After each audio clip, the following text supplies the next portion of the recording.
not a great cook, but I know how to cook some basic dishes. I'm good at making soup and stew, so I can cook them all. When I want a change of pace, it helps to search online because there are detailed recipes.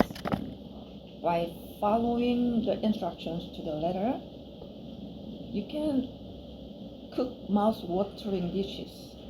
There are also lots of food-related programs on TV.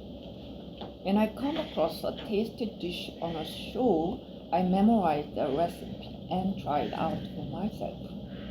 With cooking, I think practice makes perfect.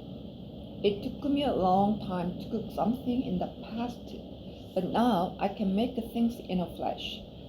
I make simple side dishes myself from scratch. However, as for side dishes that are hard to prepare, I usually buy them instead.